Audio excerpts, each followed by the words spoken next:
Castlevania Dawn of Sorrow is the first Castlevania game on the new crop of handhelds, and if you're a fan of the series, you'll definitely want to check this one out.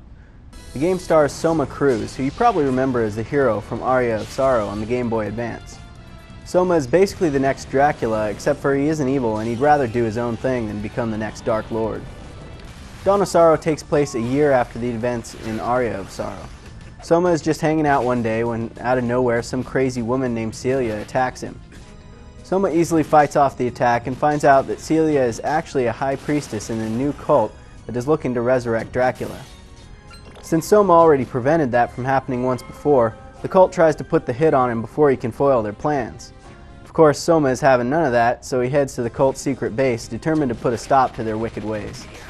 The cult's base is basically a huge replica of Dracula's castle, complete with all the amenities a Dark Lord could ever need, including a clock tower, an underground cavern, a wizardry lab, and a garden of madness. In true Castleroid style, you're basically dropped on the map and left to make your way through the maze-like halls of the castle, finding power-ups and killing monsters.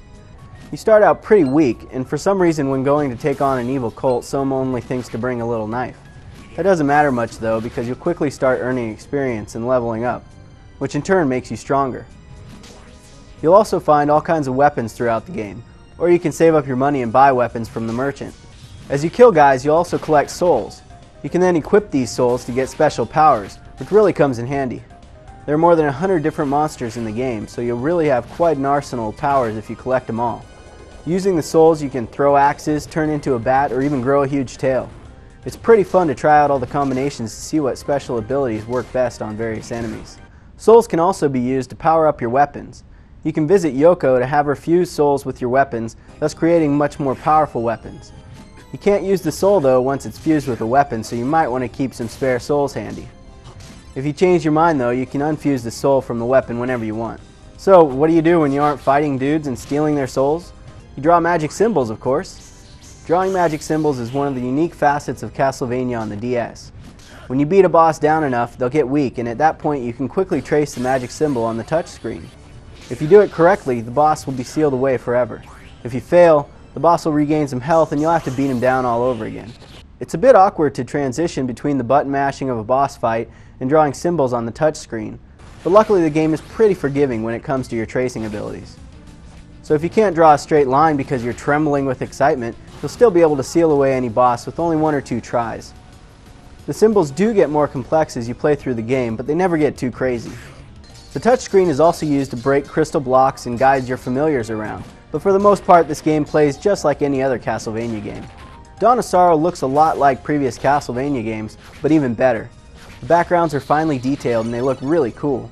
The character sprites look great too, and they animate really smoothly. A lot of the enemies you'll see have been in the series from the very beginning, like the totally inept skeletons and those stupid flying Medusa heads.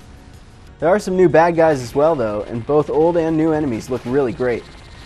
There are several bosses in the game too, and although a couple are kinda disappointing, most of them are just as over the top as you'd expect. The music in the game is also top notch. The tunes are clear and upbeat, but at the same time they fit the creepy theme and keep you moving along at a good pace.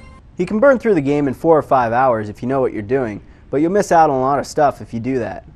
Half the fun is collecting all the souls and exploring every hidden room in the castle. And you're rewarded for putting that time in too, because you'll unlock a couple extra game modes. You can play through the game as Julius Belmont, or you can try your skill in boss rush mode. Overall, Dawn of Sorrow is exactly what you'd want from a Castlevania game on the DS. It takes advantage of the power of the system to refine the series even further. And although the touchscreen stuff isn't too compelling, it doesn't get in the way of the game either. The game doesn't do much to distinguish itself from the rest of the series, but the gameplay here is still as fun as it ever was. So it really doesn't matter if you've played the previous games or not, you'll definitely have a lot of fun with this one.